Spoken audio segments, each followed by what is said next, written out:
Let's get to it. Lesson 1, you get an additional 30 minutes of sleep a night. Take it as a challenge. Try to find that space, quiet your mind, and get your 30 minutes of sleep. And you'll see it makes a really, really big difference. My sleep habits were horrendous, to say the least. I mean, I've always had a hard time sleeping. You know, I couldn't figure out how to shut my brain off. So what made the light bulb come on is that I went out there and played a game, and I played like crap. And I was like, why am I playing like crap? Because I've been practicing these same moves over and over and over. But yet, I couldn't execute them properly. I was feeling sluggish, I was feeling lethargic, and I knew it wasn't because of my training, because I had trained obsessively. So then I started looking at other things. And that's when I came to the realization that, hey, Kobe, you're not 21 years old anymore, buddy.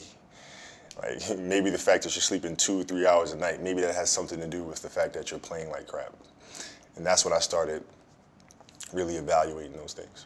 And I'd say lesson 2 would be just 5 minutes of quiet time. 5 minutes for you to be mindful and to just sit and find that inner voice and just kind of listen to the self. And preferably it would be in the morning as you start your day. I meditate every day. And I do it in the mornings, and I do it for about 10 to 15 minutes. And I think it's important because it sets me up for the rest of the day.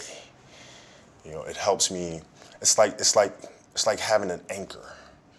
You know, if I don't do it, I feel like I'm constantly chasing the day, as opposed to being able to be controlled and dictate the day. Not that you're, you know, calling the shots on what comes forward, but the fact that I am set and ready for whatever may come my way. You know, I have a calmness about whatever comes my way and a poise, and that comes from starting the morning off with meditation. For me, it's really just listening to my inner self. I mean, that's basically it. Like you sit in silence, and you just allow these thoughts to come forward, and you get a chance to observe the self and things that may be lying beneath the surface that if you don't have that time to sit quietly on your own, you'll never pay attention to. You know, because if you think about it, like, you know, the reality is we're paying attention to so many things that are going on around us. We're constantly taking selfies, we're constantly taking pictures to post on Instagram and all these other things, and we're constantly observing everything that's around us, but we don't take the time to really observe what's going on inside of ourselves.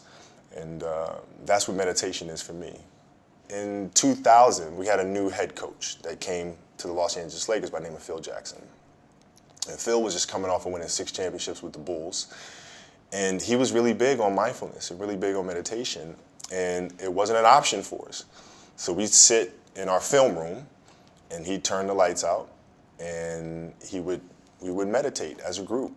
And he'd teach us mindfulness. And it really connected with me because he was teaching mindfulness through something that I was extremely passionate about, which was the game of basketball. So it was told through the lens of, this is going to help you here. And so I had this curiosity about it.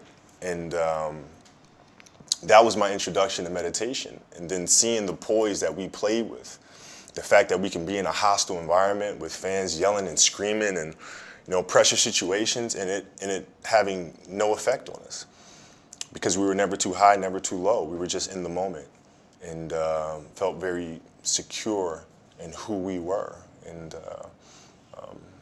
that was my introduction to meditation. I had a great experience, which really I learned a lot about meditation through this experience. I was on a jet ski, and I took the jet ski out in the ocean, and I just kind of sat, and I just let the current just take me wherever it was going to take me. And I really saw a lot of meditation through that moment, because I wasn't trying to control the moment. I wasn't trying to force myself upon the waves and dictate where I was going to go. I just let the waves take me there. And there was a lot of peacefulness involved in that.